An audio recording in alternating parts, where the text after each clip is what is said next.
नमस्कार दोस्तों, रोहित है। दोस्तों पहले तो आप लोग से 2-3 मिनट बात करेंगे, उसके बाद बहुत ही इंपॉर्टेंट टॉपिक को आज डिस्कस करेंगे मॉडर्न हिस्ट्री का। और ये वो टॉपिक है जो मेरा एनालिसिस पर आया है, जो बीपीएससी का आपको पता है कि हम उसी पर चलते हैं। बीपीएससी के द्वारा जो आस्क क्वेश्चन टीआरई में है, जो भी ऑप्शन में, उसका एक नया मोहब्बत देखने को मिला है कि रिवोल्यूशनरी नेशनलिज्म में अंदर घुस घुस के क्वेश्चन पूछ रहा है। तो आज रिवोल्यूशनरी नेशनलिज्म को जो इंपॉर्टेंट उसके ऑप्शंस में थे उसको हमने जॉट डाउन करके एक वीडियो बना दिया है। तो लेक्चर में तो हमने आपको ऑलरेडी बहुत डिटेल में बता रखा है, पर जो ऑप्शंस में नए नए चीज़ हैं वो आपको कवर कराना मेरे लिए बहुत इंपॉर्टेंट है। तो इसको आप ध्यान से देखिएगा, इससे क्वेश्चन जरूर आना है, 100% आएगा, क्योंकि उसका नया फैसिनेशन है। This will be completely based upon the NCERT. आपके जो रेजोनेंस वगैरह में है वहां पे हम लोग पढ़ा चुके हैं इन सब चीज़ों को, तो आपके लिए रिवीजन है। अब ध्यान से देखो, अभी जो 2-4-5 दिन एग्जाम के पहले का जो वक्त होता है, ये एंग्जाइटी का दौर है। बहुत परेशान रहोगे, आपके दिमाग में लगेगा कि हम पढ़ रहे हैं, दिमाग में जा नहीं रहा है, रात को सो रहे हैं, बेचैनी से उठ जा रहे हैं 4-5 घंटा में। ये आप ही के साथ नहीं हो रहा है, हर सीरियस कैंडिडेट के साथ हो रहा है। तो इसको थोड़ा सा बोल्डली फेस करो, थोड़ा सा इसको हम लोग टेक्निकली डिकोड करने की कोशिश करते हैं। देखो, इस बार का जो प्रीलिम्स में जो कंपटीशन है सबसे कम है, बहुत कम कंपटीशन है। इससे एकदम परेशान मत रहो, अगर थोड़ी बहुत भी अच्छी तैयारी की हो तो निकाल लोगे। But the point is how. अभी ध्यान से देखो कि राजस्थान वाला जो कैंडिडेट है वो सब नहीं भरेगा, वेस्टर्न यूपी वाला कैंडिडेट वहां पर नहीं जाएगा, क्योंकि राजस्थान पीसीएस माथे पर है। 1 तारीख को शायद राजस्थान पीसीएस है, तो उसको देगा वेस्टर्न यूपी वाले लोग, वो राजस्थान का लोग, दिल्ली का लोग, वो वहां पे देगा। राजस्थान का लोग, इवन हरियाणा का लोग राजस्थान को देगा, उसको प्रीफर करेगा। दूसरी बात है कि आज ही आपका यूपीएससी मेंस का पेपर खत्म हुआ है, तो जो यूपीएससी मेंस का कैंडिडेट है वो तो बहुत सीरियस कैंडिडेट है, और जो यूपीएससी मेंस नहीं दिया वो तो पीटी फेल कैंडिडेट है। तो वो पीटी फेल कैंडिडेट आ रहा तो कोई दिक्कत नहीं है, पर जो यूपीएससी मेंस का जो क्राउड होता है वो एलीट क्राउड है। वो पीटी निकाल चुका है, इसका मतलब उसका तैयारी एक लेवल पर है। पर अगर बाहर स्टेट का है, अगर पहले तैयारी नहीं किया तो नहीं निकाल सकता यार। इस एग्जाम में 30 से 40 क्वेश्चन तो 30 क्वेश्चन तो आता है स्टेट का, वो तो निकाल ही नहीं सकते। तुम 3 दिन में ऐसा कुछ 30 मार्क वाला काम नहीं कर सकते हो, और जो बेसिक नॉलेज है उसके हिसाब से नहीं निकाल सकते हो, क्योंकि 30 नंबर गेम चेंजर होता है। तो ये कंपटीशन से बाहर है तुम्हारे लिए, ये कंपटीशन से बाहर है। इन लोग उसका है, फिर यूपीपीसीएस का मेंस है। तो इस बार मेरा जो निजी आकलन है, बीपीएससी का प्रीलिम्स का सबसे इजी कंपटीशन वाला दौर है। थोड़ा बहुत भी 1 महीना 2 महीना दबा कर पढ़े हो ना तो निकल जाएगा। बस ये लास्ट 4 दिन होता है, 5 दिन होता है, इसमें मेक और ब्रेक है। इसमें पुश करने की जरूरत है, घबरा कर पैनिक करने की जरूरत नहीं है। देखो, अब तुम्हारे पास लौटने का विकल्प तो है नहीं। अगर जहन में ये आ रहा है कि हम एग्जाम को छोड़ दें, तो ये तो तुम्हारे पास विकल्प है ही नहीं। तुम अब उन रास्तों पर खड़े हो मेरे मित्र जहां मुड़कर तकने पर जुर्माना है, तो तुम लौट नहीं सकते हो। अब क्या तुम्हारे पास विकल्प है कि रात को जगो, दिन को जगो, 24 घंटा में 24 घंटा एकदम अपने आप को 2-3 दिन झोंको, क्योंकि जो रातों को कोशिशों में गंवा देते हैं वही सपनों की चिंगारी को और हवा देते हैं। तो रात को जाने दो, नींद नहीं आ रही है खोने दो, नहीं दिमाग ले रहा है फिर भी किताब कॉपी के पास बैठेंगे, कुछ तो लेगा। नजर के सामने नोट्स पड़ा रहेगा, पर दिमाग कुछ तो लेगा, कैसा थोड़ी एक नहीं लेगा। एक चीज का ध्यान रखना, अभी जैसे हम बोले कि 24 घंटा, मतलब उसको लिटरली मत लेना। हमारा 24 घंटा कहने का मतलब है कि 6 घंटा सो लेना, उसके बाद जो भी वक्त बचेगा उसको पढ़ाई में देना, बाकी किसी चीज में मत देना। 4 दिन सद हो, ठीक है। अब हम लोग सीधा पढ़ाई पर आएंगे, और जो पढ़ाई पर आएंगे, आज रिवोल्यूशनरी मूवमेंट को खत्म करेंगे, जो बीपीएससी में खूब पूछ रहा है। तो हम लोग थोड़ा शॉर्ट करके निकलेंगे, क्योंकि आपका समय बहुत महत्वपूर्ण है, तो बहुत ही शॉर्ट और क्रिस्प रखेंगे, कॉन्साइज रखेंगे। देखो, रिवोल्यूशनरी मूवमेंट को अगर बेसिकली आपको देखना होगा तो थोड़ा सा बैकग्राउंड हम लोग देखते हैं। तो रिवोल्यूशनरी मूवमेंट हो क्या कैसे रहा है, आपको यह पता है कि सूरत स्प्लिट हो गया है। सूरत स्प्लिट कब हो रहा है? अब आप डेट लिखोगे कमेंट सेक्शन में, अगर नहीं लिखोगे तो हमसे उम्मीद छोड़ दो। सूरत स्प्लिट कब हो रहा है? 1905, 1906, 1907, 1908। सूरत किस नदी के तट पर है? तापी नदी के तट पर है। अब ध्यान से देखो, सूरत स्प्लिट किसके नेतृत्व में हो रहा है? रसबिहारी घोष के नेतृत्व में हो रहा है। रसबिहारी बोस किस दल के नेता हैं? रसबिहारी बोस गरम दल के नेता हैं, रसबिहारी घोष मॉडरेट हैं। 1908 वाला जो मद्रास का सेशन है, अगर हमको ठीक से याद है तो ये भी इन्हीं की अध्यक्षता में होता है, रसबिहारी घोष के नेतृत्व में होता है। तो 1907 का जो सूरत स्प्लिट हो रहा है उसमें पूरा कांग्रेस दो भाग में टूट गया है, एक तरफ मॉडरेट है, एक तरफ एक्सट्रीमिस्ट है। जो मॉडरेट ग्रुप है, मॉडरेट क्या कह रहा है कि हम अपना नरम दल जो है अपना वो कॉन्स्टिट्यूशनल मींस के थ्रू जा रहा है, तो मॉडरेट और एक तरफ एक्सट्रीमिस्ट। तो एक्सट्रीमिस्ट को अगर आप देखोगे कि 1908 के बाद से 1907 के बाद से अब आपको क्या करना है, अगर हम कांग्रेस से टूट के अलग हुए हैं तो हमको तो शो करना होगा, हमको तो ऐसा कुछ दिखाना होगा कि देखो तुमसे अलग हुए तो हम कुछ ना कुछ किए हैं। और मॉडरेट को अंग्रेज सपोर्ट करना स्टार्ट करता है, अंग्रेज को लगता है कि ये तो बोलता है कॉन्स्टिट्यूशनल मीन्स की बात करता है, तो अंग्रेज इनके लिए क्या लेके आता है, अंग्रेज इनके लिए मॉर्लिमिंटो रिफॉर्म्स लेके आता है, जो पहली बार इनडायरेक्ट इलेक्शन की बात करता है, साथ में सेपरेट इलेक्टोरेट की बात करता है। अब ध्यान से देखो, अगर बैकग्राउंड समझ में आ गया है तब फिर चीजों को हम लोग को रिलेट कर लेंगे। अब 1907 में जब सूरत स्प्लिट होता है तो अब एक्सट्रीमिस्ट को दिखाना होगा कि देखो नेशनल मूवमेंट को हम एक अलग तेवर देंगे, अलग रंग देंगे।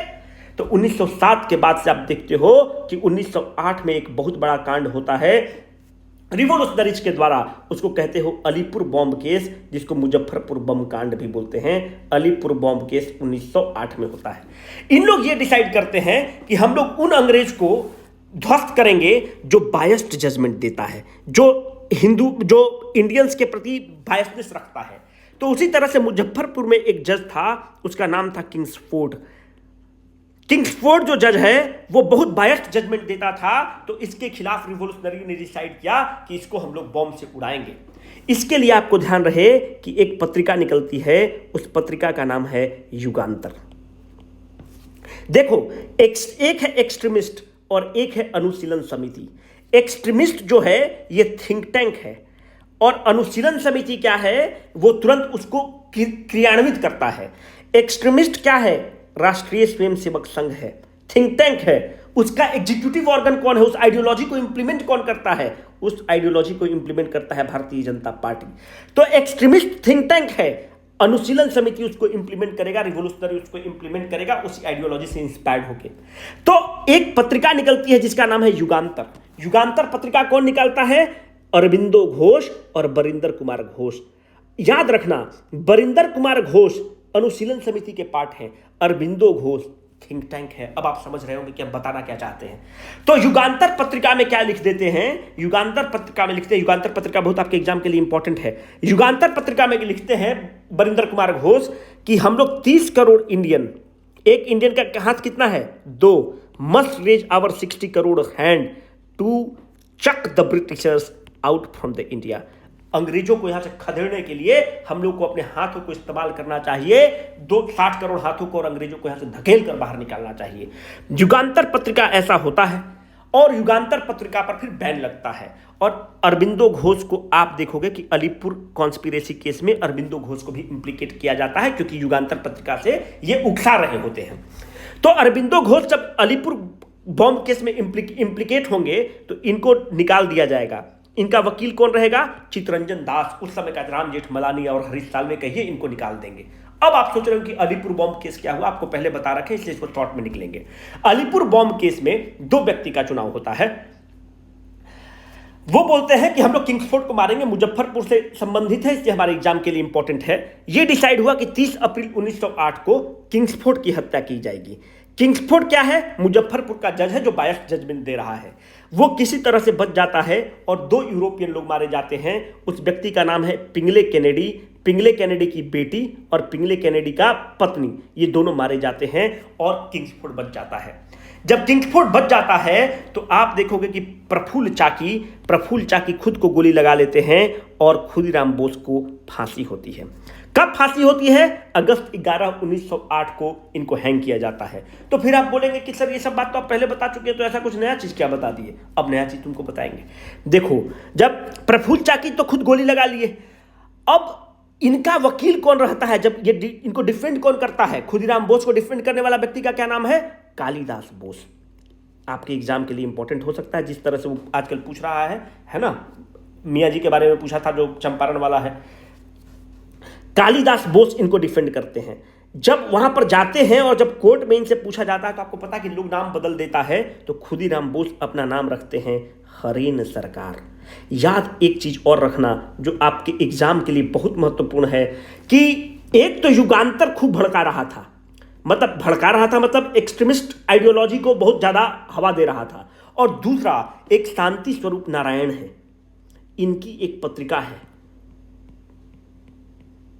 शांति स्वरूप नारायण। ये सब आपको पहले नहीं बताए हुए हैं, इसको अपने नोट्स में अपडेट करिए। शांति स्वरूप नारायण, देखो सब चीज फ्री में दे देंगे तो we need to keep the things afloat, है ना, बहुत ऑनेस्टली बता रहे हैं, है ना, we have to keep the things afloat. तो अगर सब चीज यूट्यूब में फ्री में दे देंगे तो कैसे होगा, है ना, बिकॉज एक लार्ज टीम होता है, वो भी बैकग्राउंड में काम करता है। तो युगांतर पत्रिका निकलता है, तो शांति स्वरूप नारायण जो है उनकी एक पत्रिका निकलती है, उस पत्रिका का नाम है स्वराज।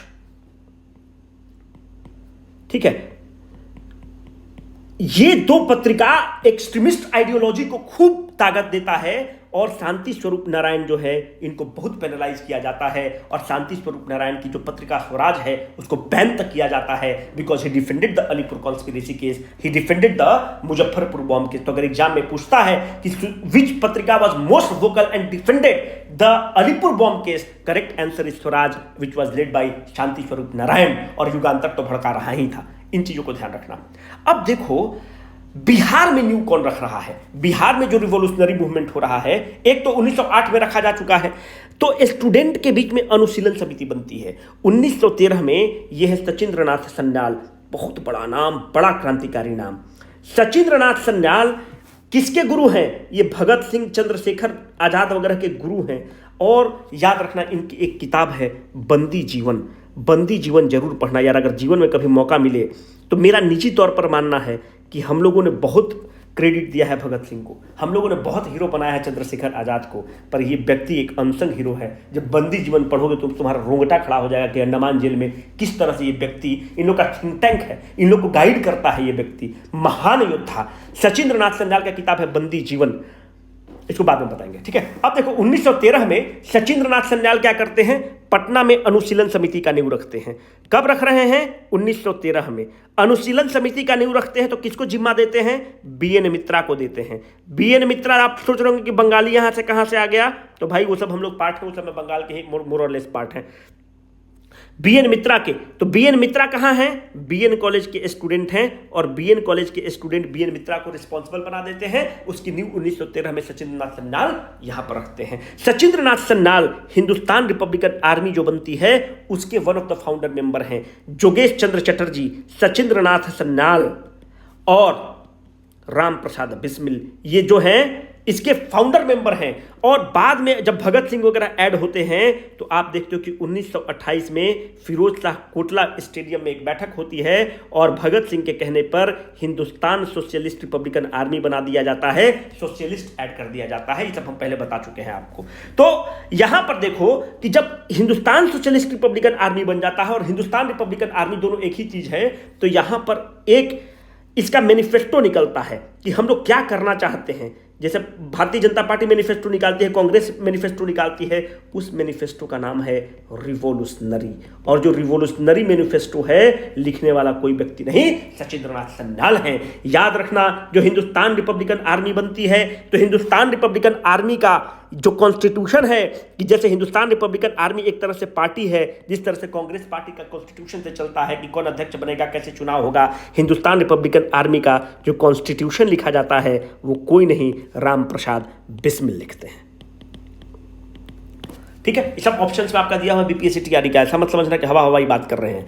तो जो हिंदुस्तान रिपब्लिकन आर्मी बनता है, जो हिंदुस्तान रिपब्लिकन आर्मी बन रहा है मेरे बंधु मेरी जान, आप देखोगे कि इसका सबसे इंपॉर्टेंट जो कांड रहा है वह काकोरी कांड रहा है। काकोरी कहां है? रिपब्लिक ऑफ उत्तर प्रदेश में है। कहां पर है? लखनऊ से 15-16 किलोमीटर दूर जाओगे ना तो आपको मिल जाएगा काकोरी। तो काकोरी में क्या होता है कि ट्रेन डकैती होता है।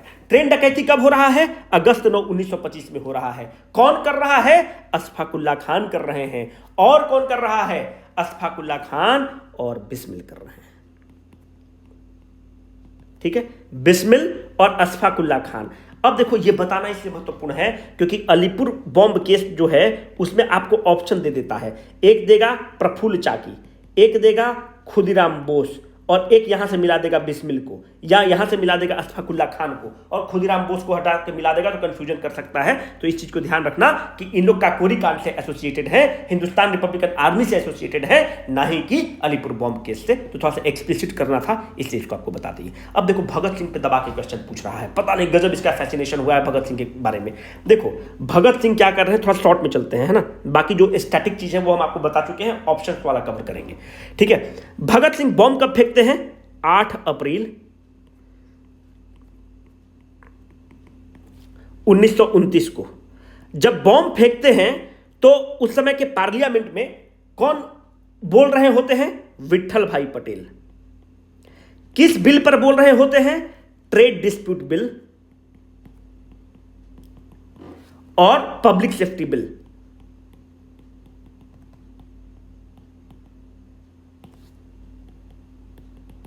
ट्रेड डिस्प्यूट बिल किस चीज से संबंधित था? आप ट्रेड यूनियन हड़ताल नहीं कर सकता है। पब्लिक सेफ्टी बिल किससे संबंधित था? यह कम्युनिस्ट मूवमेंट था, उसको रोकने के लिए पब्लिक सेफ्टी बिल लाया गया था। तो बोल कौन रहा था? विट्ठल भाई पटेल। बॉम्ब कौन फेंकता है? भगत सिंह। साथ में कौन है भगत सिंह के? बटुकेश्वर दत्त। बटुकेश्वर दत्त कब मरते हैं? 1965 में मर रहे हैं। कहां पर मर रहे हैं? एम्स दिल्ली में मर रहे हैं। डेट इंपॉर्टेंट है, ध्यान रखना। एम्स दिल्ली में मर रहे हैं, इनके बारे में पहले हम ऑलरेडी बता चुके हैं। बॉम्ब फेंकने में कौन कौन है? भगत सिंह, बटुकेश्वर दत्त। पर याद रखना दोनों बॉम्ब कौन फेंकता है? दोनों बॉम्ब फेंकते हैं भगत सिंह। अब ध्यान याद रखना, जो भगत सिंह की फांसी अगर आप देखोगे तो भगत सिंह को फांसी कब दिया जा रहा है? 23 मार्च 1931 को।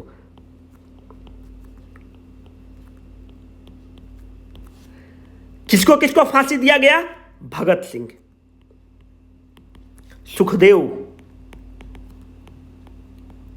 और राजगुरु को। बटुकेश्वर दत्त को नहीं दिया गया है। अब इनको फांसी क्यों दिया गया? क्योंकि वहां पर बॉम्ब फेंक दिए, है ना, बॉम्ब फेंक दिए, बहुत लोग हताहत हुए। अगर ऐसा सोच रहे हो तो सल्फास खा लो। बॉम्ब किसके लिए नहीं मिला हुआ है? इनको मिला है सॉन्डर्स की हत्या के लिए मिला है, ना ही कि बॉम्ब फेंकने के लिए मिला है। सॉन्डर्स की हत्या के लिए मिला है। गए थे मारने स्कॉट को, मार के आगे सॉन्डर्स को। यही सॉन्डर्स जो है लाला लाजपत राय का किलिंग करवाता है, वो लाठीचार्ज करवाता है और लाला लाजपत राय का देहांत होता है। तो उसका बदला लेने के लिए इन लोग जाकर मारते हैं। स्कॉट को ऑर्डर किया था, गलती से मार के आ जाता है कि सॉन्डर्स को जो मिला उसी को पीट पाट के आ गए। तो सॉन्डर्स की हत्या किलिंग के लिए मिलता है, ना ही कि बॉम्ब के लिए मिलता है। इंपॉर्टेंट है, डेट भी बहुत इंपॉर्टेंट है कि 23 मार्च 1931 को। देखो इस पर और है कि आरा में किस तरह से प्रोटेस्ट होता है, क्या डेट होता है, जाकर पुराना वीडियो देख लेना, नहीं तो वीडियो बड़ा हो जाएगा और हमको लास्ट में रिवाइज कराना है। ये जो बॉम्ब वाला इनको आइडिया आता है, कहां से आता है? अगर आप देखोगे तो फ्रांस में एक बहुत बड़ा क्रांतिकारी नेता हुआ, उसका नाम है अगस्ते वैलिएंट। तो आप देखोगे तो इनके नाम पर, इन्हीं से इंस्पायर होकर ये फ्रांस के असेंबली में बॉम्ब फेंकते हैं और बहुत बड़ा हीरो बनते हैं। इसी से इंस्पिरेशन लेकर भगत सिंह ऐसा काम करते हैं। It can be a probable question in your examinations. पर यहां पे भी आप बोलोगे सर ऐसा कुछ नया चीज तो आप क्रांतिकारी चीज बता नहीं दिए कि जो एग्जाम में बहुत पूछ सकता है। अब तुमको क्रांतिकारी चीज बता रहे हैं जो एग्जाम में तुमसे पूछेगा। देखो यहां पर एक इनकी जो किताब है उसका नाम है जेल नोटबुक, यही पूछ रहा है। ये एनसीईआरटी में दिया हुआ है, इसलिए तुमको डाल रहे हैं। जेल नोटबुक यही लिखते हैं। यहां पर लिखते हैं, एक तो तुमको हम लोग सब रटे हुए हैं, why I am an atheist, दूसरी किताब, तीसरी किताब, दूसरी किताब जेल नोटबुक, तीसरी letter to the young political workers.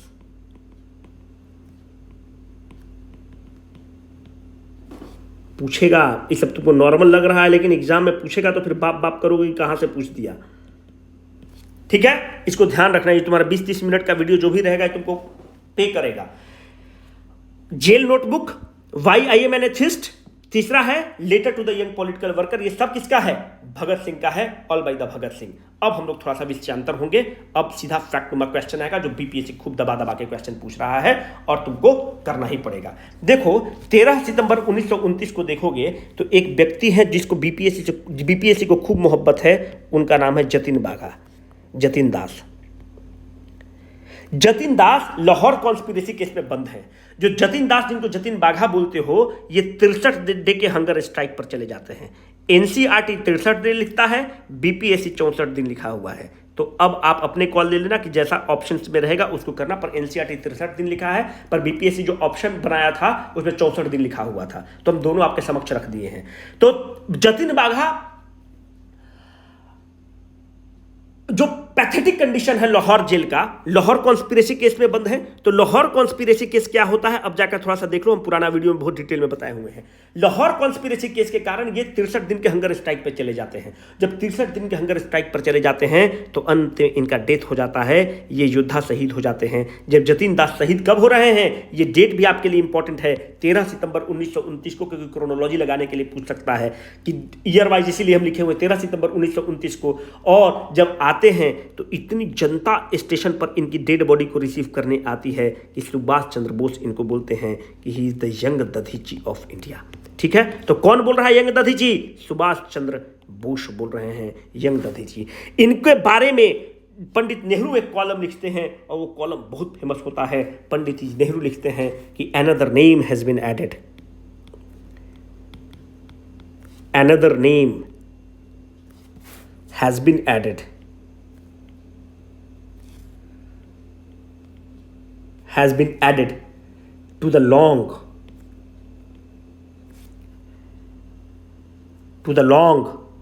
and splendid role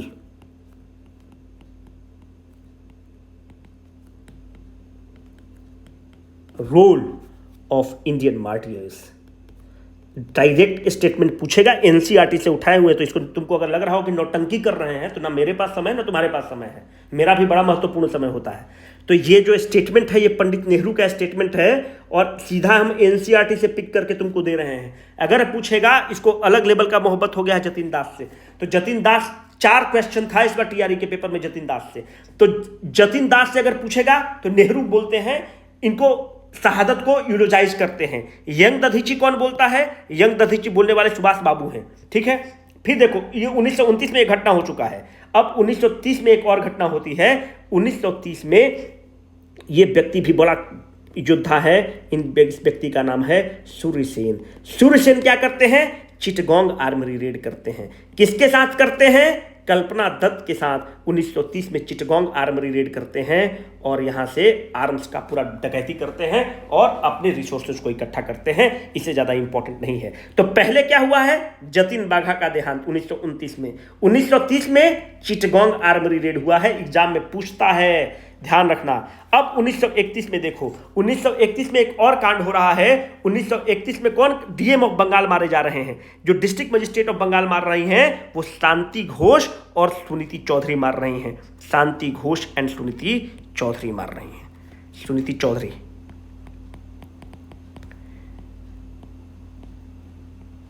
और 1932 में एक और किलिंग हो रहा है, वो जो है पॉइंट ब्लैंक रेंज से। जब कॉन्वोकेशन सेरेमनी हो रहा है तो जो गवर्नर है वो इनको कॉन्वोकेशन सेरेमनी दे रहा है वीना दास को, और पॉइंट ब्लैंक रेंज से इसको हिट करती हैं।